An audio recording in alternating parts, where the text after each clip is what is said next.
देखिए दोस्तों, फाइनेंस में करियर बनाना है ये तो सब बोलते हैं, बट कंफ्यूजन ये है कि कौन सा पाथ चूज किया जाए। सीए बना जाए, सीएफए बना जाए, एमबीए फाइनेंस या इन्वेस्टमेंट बैंकिंग, कॉर्पोरेट फाइनेंस, बहुत सारे ऑप्शंस हैं। और सबसे बड़ी प्रॉब्लम है, सब कहते हैं ये बेस्ट है, वो बेस्ट है, पर किसी को पता नहीं कि आपके लिए स्पेसिफिकली क्या बेस्ट है। तो आज मैं आपको एक कंप्लीट रोड मैप दूंगा। नमस्कार दोस्तों, मेरा नाम है अंकुर गोस्वामी, है banking professional and coach. Her Sunday आप मुझे देखते हैं एक जॉब शो में। आप दोस्तों, आपकी पर्सनालिटी, आपके गोल्स, आपकी फाइनेंशियल सिचुएशन, सब कुछ कंसीडर करके आप एग्जैक्ट पता लगा सकते हैं कि कौन सा फाइनेंस करियर आपके लिए परफेक्ट है। तो चलिए शुरू करते हैं।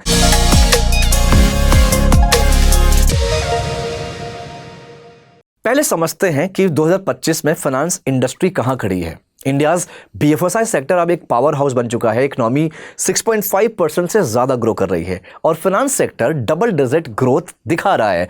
नंबर्स देखिए, इंडियाज म्यूचुअल फंड इंडस्ट्री ने 75.36 trillion assets under management touch कर लिया है। UPI transaction 19.47 billion monthly cross कर चुके हैं। फिनटेक यूनिकॉर्न्स मशरूम की तरह ग्रो कर रहे हैं। फाइनेंस इंडस्ट्री 2027 तक $2.5 बिलियन तक पहुंचने वाली है। मतलब अपॉर्चुनिटीज का ओशियन है। बट ये भी रियलिटी है, not all finance careers are equal. कुछ high paying but high pressure है, कुछ स्टेबल्ड है बट स्लो ग्रोथ है, कुछ क्रिएटिव है और कुछ टेक्निकल है। इन्वेस्टमेंट बैंकिंग, मैनेजमेंट कंसल्टिंग और कॉर्पोरेट फाइनेंस ये इंडिया में सबसे ज्यादा पे करने वाले सेक्टर्स हैं। बट ये सबके लिए नहीं है। Your personality matters, your risk appetite matters, your educational background matters a lot. तो let's break it down category by category. मैं आपको 5 मेजर फाइनेंस करियर पाथ्स बताऊंगा दोस्तों, और ईच पाथ के लिए परफेक्ट कैंडिडेट कौन है ये भी बताऊंगा। तो पाथ नंबर 1 है द क्लासिक सीए रूट। पहला और शायद सबसे ट्रेडिशनल पाथ है ये, चार्टर्ड अकाउंटेंट। क्या है chartered accountant? CA taxation, auditing, financial reporting और एडवाइजरी सर्विसेज में एक्सपर्ट होते हैं। इंडिया में ये बहुत रिस्पेक्टेड डेजिग्नेशन है। सैलरी रेंज क्या होती है? 8 लाख से शुरू हो सकती है, 12 से 12.5 लाख तक ये पर एनम होता है। ये स्टार्टिंग सैलरी बता रहा हूं, इससे ज्यादा भी हो सकती है। एक्सपीरियंस जो सीए होते हैं बिग 4, मैं चाहता हूं दोस्तों बिग 4 कंपनी का नाम आप कमेंट बॉक्स पे जरूर डालिएगा। तो बिग 4 में अगर आप काम करते हो एज एन एक्सपीरियंस सीए, तो आपका जो पैकेज होता है ऑन एन एवरेज 8 लाख से 30 लाख तक हो सकता है, उससे भी ज्यादा हो सकता है। तो इंडिपेंडेंट कंसल्टेंट्स की बात करते हैं, 50 लाख रुपए पर एनम या उससे ज्यादा कमा सकते हैं। सीए परफेक्ट है अगर आपको डिटेल्ड ओरिएंटेड काम पसंद है, पेशेंस है आपके अंदर, 4-5 साल का कोर्स है, क्योंकि यहाँ पे 4-5 साल आपको लग कर मेहनत करनी होती है। इंडियन टैक्सेशन और कंप्लायंस में इंटरेस्ट है। सेल्फ एम्प्लॉयमेंट का ऑप्शन अगर चाहिए तो भी अच्छा है। अकाउंटिंग, टैक्स लॉज और फाइनेंशियल मैनेजमेंट में डीप एक्सपर्टीज चाहिए होता है। सीए परफेक्ट नहीं है किस केस में? अगर आपको मार्केट डायनेमिक्स, इन्वेस्टमेंट ज्यादा इंटरेस्ट करते हैं, ग्लोबल एक्सपोजर चाहिए, करियर में फास्ट ग्रोथ चाहिए, तो CA takes time. 15 exams clear करने का पेशेंस नहीं है। हाँ, 15 एग्जाम्स होते हैं इसमें। रियल टॉक की अगर मैं बात करूं ना दोस्तों, CA still dominates Indian corporate finance departments. CFO positions अभी भी मोस्टली सीए के पास है, स्पेशली फैमिली रन बिजनेस और पीएसयूज में ये देखा जा सकता है। बट लिमिटेशंस ये है कि सीए प्राइमरली इंडियन फोकस्ड है, ग्लोबल रिकॉग्निशन लिमिटेड है कंपेयर टू सीएफए या top MBA tier 1 cities. Career progression देख लें, अगर मैं बात करूं 0 से 3 इयर्स तो आर्टिकलशिप, जूनियर अकाउंटेंट, 4 साल से 7 साल का एक्सपीरियंस सीनियर अकाउंटेंट या टैक्स कंसल्टेंट, 8 साल से 15 साल फाइनेंशियल कंट्रोलर, फाइनेंस मैनेजर, 15 साल से ज्यादा एक्सपीरियंस है तो आप सीएफओ या फिर इंडिपेंडेंट प्रैक्टिस कर सकते हैं। अगर आप स्टेबिलिटी चाहते हैं, रिस्पेक्ट चाहते हैं इंडियन मार्केट में और अकाउंटिंग या टैक्सेशन में जेन्युइन इंटरेस्ट है, CA is a solid choice. Now path number 2, the global CFA route. अब आते हैं चार्टर्ड फाइनेंशियल एनालिस्ट पे। क्या है CFA? CFA globally recognise credential है जो इन्वेस्टमेंट एनालिसिस, पोर्टफोलियो मैनेजमेंट और फाइनेंशियल रिसर्च पर फोकस करता है। सैलरी रेंज की बात करी जाए तो सीएफए लेवल 1 4 से 6 लाख, सीएफए लेवल 2 6 लाख या उससे ज्यादा, सीएफए लेवल 3 जो कि चार्टर होल्डर होते हैं 18 लाख से ज्यादा सैलरी होती है। सीनियर पोजीशंस में जाके 30 लाख से लेके 50 लाख और उससे ज्यादा भी हो सकता है। सीए दोस्तों परफेक्ट है अगर इन्वेस्टमेंट बैंकिंग, पोर्टफोलियो मैनेजमेंट या इक्विटी रिसर्च में जाना है। ग्लोबल करियर अपॉर्चुनिटीज चाहिए, markets, investments, financial analysis, passionate हो सेल्फ स्टडी कर सकते हो, डिस्टेंस लर्निंग है, वर्किंग प्रोफेशनल हो और साइड बाय साइड स्टडी करना चाहते हो तो सीएफए परफेक्ट है आपके लिए। लेकिन उनके लिए, किन के लिए सीएफए परफेक्ट नहीं है? अगर आप इंडियन टैक्सेशन या अकाउंटिंग स्पेशलाइजेशन चाहिए, नेटवर्किंग और कैंपस प्लेसमेंट चाहिए, मैनेजमेंट स्किल्स डेवलप करने हैं, सेल्फ स्टडी डिसिप्लिन नहीं है आपके पास, तो ये आपके लिए परफेक्ट नहीं हो सकता इतना। रियल टॉक की बात करते हैं, Indian firms are increasingly favouring CFA charter holder specially in investment banking और पोर्टफोलियो मैनेजमेंट। दोस्तों, ग्लोबल रिकॉग्निशन की वजह से इंटरनेशनल क्लाइंट्स वाले कंपनीज प्रेफर करते हैं सीएफएस को। प्लस पॉइंट है, सीएफए एमबीए से चीपर है, फाइनेंशियल स्टेट बैरियर नहीं बनती और पार्शियल डिग्री रिकॉग्निशन है। हर लेवल क्लियर करने के बाद जॉब अपॉर्चुनिटीज बढ़ती है, बट इंडिया में एक लिमिटेशन है, सीएफए स्टैंड अलोन बेसिस पे ऑप्टिमल नहीं माना जाता। 4 इयर्स वर्क एक्सपीरियंस भी चाहिए। बेस्ट स्ट्रैटेजी क्या है? Many professionals CA plus CFA या एमबीए प्लस सीएफए कॉम्बिनेशन करते हैं और मैक्सिमम इंपैक्ट पड़ता है इसका। तो करियर प्रोग्रेशन की बात करते हैं, 0 ईयर से लेकर 2 साल तक का जो आप काम मिलेगा, फाइनेंशियल एनालिस्ट, रिसर्च एसोसिएट, 3 साल से 5 साल का जो आपको जॉब मिलेगी, senior analyst, associate portfolio manager, 6 साल से 10 साल पोर्टफोलियो मैनेजर, इन्वेस्टमेंट स्ट्रैटेजिस्ट, 10 साल से ज्यादा एक्सपीरियंस होता है तो सीआईओ, फंड मैनेजर, ये सारी प्रोफाइल्स मिलती है। दोस्तों, अगर मार्केट आपका पैशन है और ग्लोबल स्टेज पे खेलना है आपको, तो सीएफए सीरियसली कंसीडर कर सकते हैं। अब आते हैं सबसे पॉपुलर और वर्सेटाइल ऑप्शन पे, एमबीए इन फाइनेंस। मैं एमबीए के बारे में बात करूंगा, लेकिन इसके पहले ये बहुत इंपॉर्टेंट है बताना, अगर आप एमबीए आप किसी नॉर्मल कॉलेज से करते हैं तो एक, मुझे ऐसा लगता है, मेरा एक्सपीरियंस ऐसा कहता है कि वो एक पीस ऑफ पेपर है। अगर एमबीए आप टियर 1 से या किसी टॉप आईएम से या किसी टॉप 20 स्कूल से करते हैं तो आपको बहुत ज्यादा कंसिडरेशन मिलता है। तो दोस्तों, MBA finance, corporate finance, investment banking, wealth management और फाइनेंशियल कंसल्टिंग के लिए प्रिपेयर करता है। सैलरी रेंज की बात करें, टियर 1 कॉलेज यानी कि आईएम्स हो गया, टॉप 20 स्कूल्स हो गया, तो आपका 12-15 लाख या उससे ज्यादा आराम से मिनिमम सैलरी कंसीडर की जा सकती है। और अगर आप इन्वेस्टमेंट बैंकर बनते हैं इन स्कूल्स के जरिए, इन कॉलेजेस के जरिए, तो आपका जो पैकेज है वो 25-30 लाख से शुरुआत हो सकता है। और इन्वेस्टमेंट बैंकर में बोनस भी मिलता है, जैसे हम इंसेंटिव या बोनस बोल सकते हैं, अच्छा खासा मिलता है, अच्छा रेशियो मिलता है। उसके अलावा प्राइवेट इक्विटी एसोसिएट 20 लाख से 30 lakh per annum. 5+ years of experience अगर आपके पास है तो आपको 30 से 35 लाख का एवरेज आपको सैलरी मिल सकती है। और यहां पे जो पोजीशंस मिलती है एक्सपीरियंस के बेसिस पे, एवीपी यानी कि एसोसिएट वाइस प्रेसिडेंट या फिर डायरेक्टर लेवल पे आप जा सकते हैं। दोस्तों, क्रिटिकल पॉइंट है, एमबीए की वैल्यू कॉलेज पे डिपेंड करती है। टॉप 20 कॉलेजेस से ही प्रीमियम प्लेसमेंट्स मिलते हैं। एमबीए परफेक्ट है अगर लीडरशिप रोल्स चाहिए, जैसे सीएफओ, सीईओ ट्रैक, वर्साटिलिटी चाहिए, finance plus management plus strategy, networking और कैंपस प्लेसमेंट्स इंपॉर्टेंट होते हैं। करियर स्विच कर रहे हैं, जैसे इंजीनियरिंग से फाइनेंस, या फिर ब्रॉड बिजनेस अंडरस्टैंडिंग चाहिए, लाइक कैट, जीमैट क्रैक कर सकते हैं, तो टॉप 20-20 स्कूल्स में एंट्री बड़े आसानी से लिया जा सकता है। एमबीए परफेक्ट किन के लिए नहीं है? टियर 2 या टियर 3 कॉलेज से एमबीए कर रहे हैं तो उसका जो रिटर्न ऑन इन्वेस्टमेंट है वो बहुत खराब होता है। मैं हमेशा अपने सेशंस में बोलता हूं कि अगर आप एमबीए करना चाहते हैं तो अभी जॉब कर रहे हैं तो जॉब छोड़ के एमबीए करना नहीं है सेंसफुल बात है, लाइक सेंसिबल बिल्कुल भी नहीं है। हाँ, अगर ये आप कैट क्लियर कर लेते हैं तो वो तो बात अलग है, लेकिन एक नॉर्मल कॉलेज से करते हैं या डिस्टेंस या ऑनलाइन करते हैं तो उसकी इतनी वैल्यू नहीं होती। बेस्ट है अगर आपको एमबीए करना भी है तो आप एक्सपीरियंस गेन करिए, सैलरी पे फोकस करिए। सैलरी अगर 50-60 हज़ार महीना होती है तो आप एग्जीक्यूटिव एमबीए किसी इंटरनेशनल यूनिवर्सिटी से अप्लाई कर सकते हैं। दोस्तों, पूरे फाइनेंस स्पेशलाइजेशन चाहिए, 15 से 25 लाख फीस अफोर्ड नहीं कर सकते, 2 साल फुल टाइम कमिटमेंट नहीं दे सकते, ये होता है एमबीए टियर 2 या 3 के लिए। अब यहां पे रियल टॉक की बात करूं ना, एमबीए का सबसे बड़ा एडवांटेज है वर्साटिलिटी और लीडरशिप डेवलपमेंट। आईएम्स और टॉप स्कूल्स का ब्रांड वैल्यू बहुत स्ट्रांग होता है, बट टियर 2 और 3 में एमबीए से सीएफए बेटर है इन टर्म्स ऑफ वैल्यू और रिकॉग्निशन। टॉप आईएम से 20 से 25 लाख पर एनम ये मिनिमम सैलरी कह सकते हो या ऑन एन एवरेज है, बट एडमिशन के लिए 98+ परसेंटाइल, मैं शायद कम भी बोल रहा हूं, 99 भी कंसिडर किया जाता है, 98 कभी कभी नहीं कंसिडर कर सकते, 98+ परसेंटाइल चाहिए। अब करियर प्रोग्रेशन की बात करें, 0 से 2 साल फाइनेंशियल एनालिस्ट, एसोसिएट कंसल्टिंग इन आईबी, 3 साल से 5 साल फाइनेंस मैनेजर, एसोसिएट डायरेक्टर, 6 साल से 10 साल का एक्सपीरियंस पे आप वीपी बन सकते हैं फाइनेंस में, आप डायरेक्टर बन सकते हैं स्ट्रैटेजी में, ईयर अगर आपके पास 10 साल से ज़्यादा एक्सपीरियंस है तो आप CFO, CEO, COO का पोजीशन आपको मिल सकता है। लेकिन अगर आप लीडरशिप पोजीशन में जाना चाहते हो और टॉप 20 को क्रैक कर सकते हो तो MBA is the path, best opportunity for you all guys. Now path number 4, specialist role. अब बात करते हैं कुछ ऐसे स्पेशलाइज्ड फाइनेंस करियर की जो बहुत हाई पेइंग और इन डिमांड है। Financial actuary. Financial actuaries statistic, mathematics और फाइनेंशियल मॉडल यूज करते हैं रिस्क एसेस करने के लिए, रिस्क को कैलकुलेट करने के लिए। सैलरी इनकी होती है 25 लाख से 30 लाख पर एनम। ये एक एवरेज सैलरी में बता रहा हूं, हालांकि ये स्टार्टिंग बिल्कुल भी नहीं है। ऐसा मत सोचना कि एक्चुअली जाते हो तो ये स्टार्टिंग में 25 लाख मिल जाएगा। सब कुछ एक्सपीरियंस पे डिपेंड करता है। अब परफेक्ट फॉर द पीपल जो कि मैथ्स लवर है, जो इंश्योरेंस सेक्टर में जाना चाहते हैं। अब चैलेंज यहां पे क्या आता है, 15 एग्जाम्स क्वालिफाई करने पड़ते हैं, बहुत टफ है, ये मानता हूं मैं। नेक्स्ट है रिस्क मैनेजर, FRMs आइडेंटिफाई और मैनेज करते हैं ऑर्गेनाइजेशन के फाइनेंशियल पोर्टफोलियो में रिस्क को।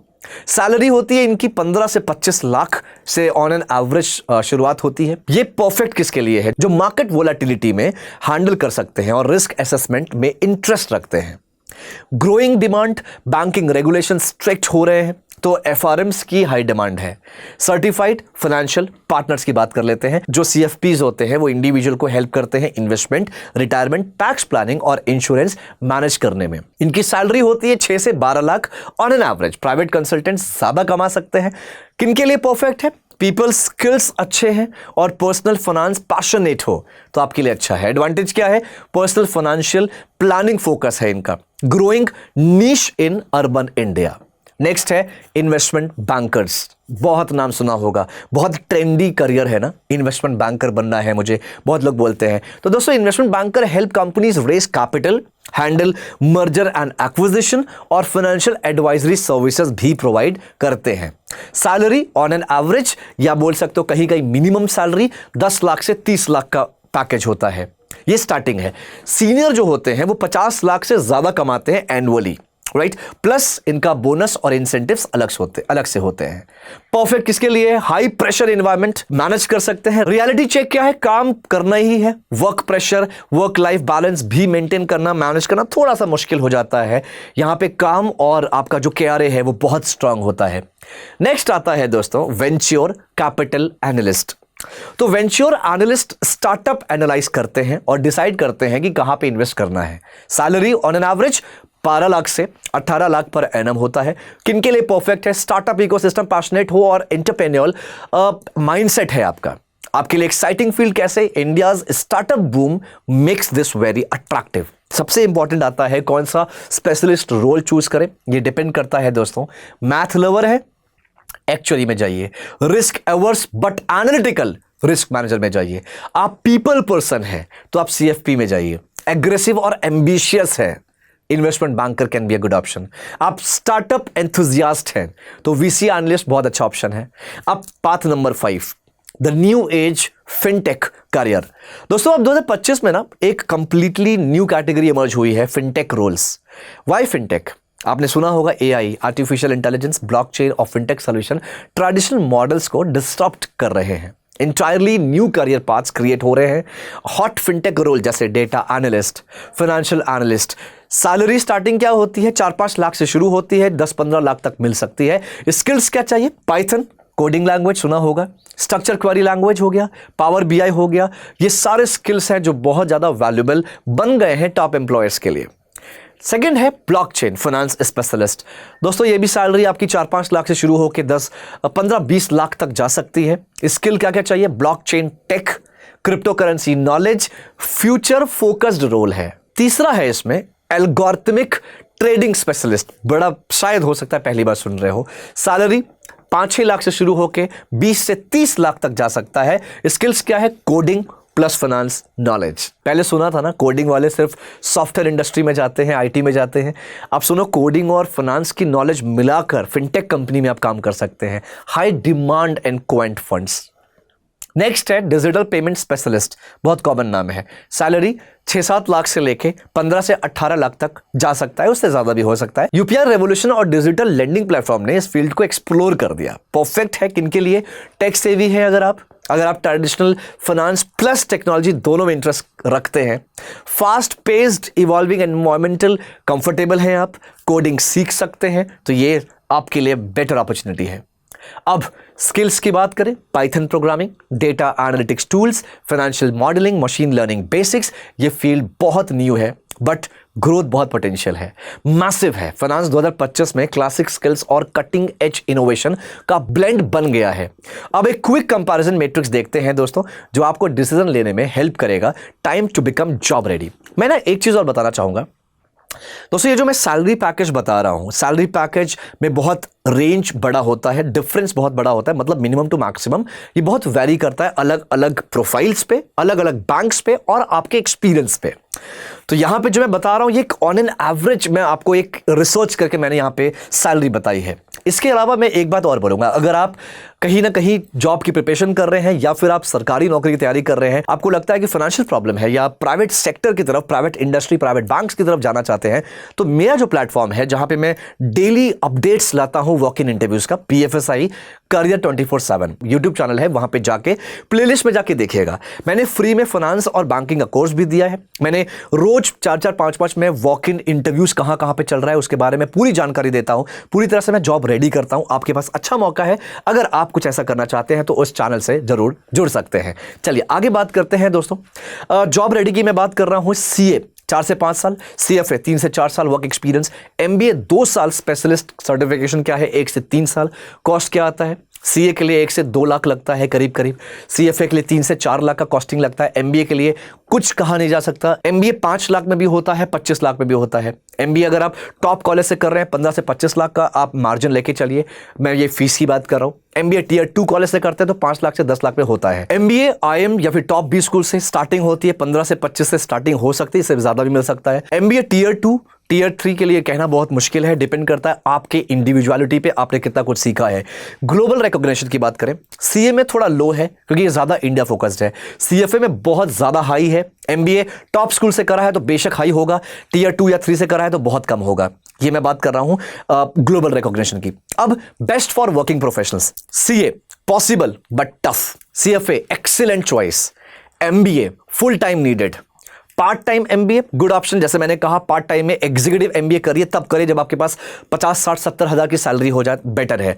नेटवर्क अपॉर्चुनिटीज की बात करें, CA मॉडरेट है, CFA लो है सेल्फ स्टडी, MBA बहुत बेहतरीन है, नेटवर्क बहुत स्ट्रांग बनता है, स्पेशलिस्ट मॉडरेट। ये मैट्रिक्स यूज करिए अपने डिसीजन को नैरो डाउन करने के लिए। दोस्तों my personal recommendation formula simple है, 12th पास कर रहे हैं कंसीडर कर सकते हैं, CA कॉमर्स बैकग्राउंड से है, ग्रेजुएशन कंप्लीट वर्किंग नहीं है तो prepare for MBA top 20 only, like आपके जो टियर 1 या फिर IIMs या फिर टॉप 20 स्कूल्स होते हैं। और स्टार्ट CFA ऑलरेडी वर्किंग है, 2 से 3 साल का एक्सपीरियंस है तो CFA is the best option for finance role. अगर आपके पास 5 साल से ज्यादा एक्सपीरियंस है, लीडरशिप चाहिए, तो executive MBA from top schools या फिर आप इंटरनेशनल यूनिवर्सिटी से कर सकते हैं। Want to switch to finance from non finance, then MBA finance helps career transition. दोस्तों limited budget but high ambition, CFA work experience, executive MBA later. तो finally conclusion क्या है? There is no best finance career, there is only the best career for you. मैं summary में ये कहना चाहूंगा कि एक्शन स्टेप्स फॉर यू क्या चीज है? रिसर्च करिए deeply, don't just watch YouTube videos, talk to a professionals in each field, LinkedIn पे मैसेज करिए, रियल इनसाइट समझिए और पूरी तरह से अपना प्रोफाइल भी उसी हिसाब से बनाइए। अटेम्प्ट सैंपल टेस्ट, जैसे कैट का मॉक टेस्ट हो गया, CFA लेवल 1 का सैंपल क्वेश्चन सॉल्व करिए, रियलिटी चेक समझिए। इनमें से कोई भी अगर पैटर्न यूज करना चाहते हैं, कोई भी इंडस्ट्री या फिर करियर बनाना चाहते हैं, तो उस पर एंड टू एंड या डिटेल रिसर्च करना बेहद जरूरी है। फाइनेंशियल प्लानिंग जरूर करिए, fees, living cost, opportunity cost सब कैलकुलेट करिए। कुछ लोग ऐसे भी होते हैं जो वर्किंग है, वर्किंग काम छोड़ के करना चाहते हैं, वो MBA जो भी है, अगर आप ये करना चाहते हैं तो आपको पूरा कॉस्टिंग या एक्सपेंस समझना होगा। बैकअप प्लान बनाइए, अगर MBA नहीं हुआ तो क्या, अगर CA अटेम्प्ट क्लियर नहीं हुआ तो क्या, प्लान B रेडी रखिए। कहा जाता है ना, बहुत लोग बोलते हैं यार प्लान बी के बारे में मत सोचा करो, लेकिन ये एक आइडियली एक बिजनेस माइंड अगर है कि बात करो बिजनेस माइंड की, तो प्लान बी कहीं ना कहीं जरूरी होता है दोस्तों। Start building skills now, Excel, financial modelling, data analytics, ये कॉमन स्किल्स है। Start learning today. Finance remains one of the most rewarding and future ready career in India 2025 दोस्तों। बीएफएसआई सेक्टर एक्सपैंडिंग हो रहा है, सैलरी राइजिंग हो रहा है, technology creating new opportunities, और whether you choose CFA, CA, MBA या कोई स्पेशलिस्ट रोल, अगर आप डेडिकेटेड हैं, कंसिस्टेंटली इंप्रूव करते हैं और स्मार्ट डिसीजन लेते हैं तो सक्सेस पक्की है आपके लिए। लास्ट में ना एक बात और बोलना चाहूंगा, मैं हमेशा बताता रहता हूं जॉब इंटरव्यूज के बारे में, वॉक इन इंटरव्यूज के बारे में। दोस्तों अगर आप अपने शहर में रह के कहीं ना कहीं जॉब ढूंढ रहे हैं, आपको जॉब नहीं मिल रही, एटलीस्ट 6 महीना अगर हो गया है कम से कम, या उससे ज़्यादा आप मशक्कत कर चुके हैं, कोशिश कर चुके हैं, कहीं जॉब नहीं मिल रही है, I am talking about private sector job, तो हमारे पास अपॉर्चुनिटीज़ हैं, बहुत सारे ट्रेनिंग प्रोग्राम्स हैं। आप मेरा जो प्लेटफॉर्म है बीएफएसआई करियर 24/7 में जाके बहुत सारे अलग अलग प्लेलिस्ट में जाके देख सकते हैं। एक है कोटक महिंद्रा बैंक में वर्चुअल रिलेशनशिप मैनेजर की प्रोफाइल, जहां पे असिस्टेंट मैनेजर की प्रोफाइल होगी, वो आपको मिल सकता है। जॉब सैलरी उसमें 26,000 स्टार्टिंग में है। उसके अलावा हमारे पास, अगर आपके पास 6 महीने का एक्सपीरियंस है तो आप डिप्टी मैनेजर भी बन सकते हैं एक्सिस बैंक में।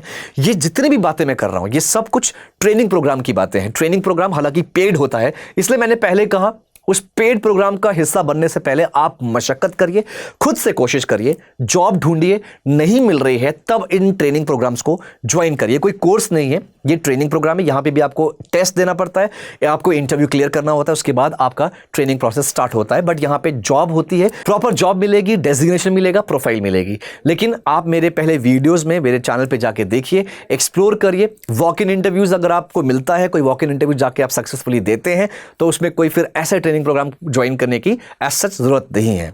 उम्मीद करता हूं ये सारी चीजें समझ में आई होगी। बहुत कुछ मैंने डिटेल रिसर्च करके बताया है आप सबको।